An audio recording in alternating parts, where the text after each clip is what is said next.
এই দেখুন এগুলো কিনে এসে আপনাদের সামনে লেচু, এদেশে পাওয়া যায় লেচু। এটি কুয়েতে বেছে দুদিনের 995, প্রায় বাংলাদেশে 1200 টাকা কিলো আসে। 1200 টাকা কিলো আসে এই লেচুগুলা।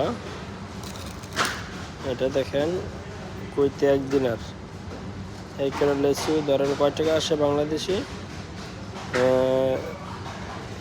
390 টাকার মতন আসে।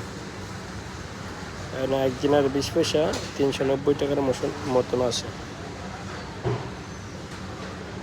দাম বেশি, অনেক কিছু দাম বেশি এখানে।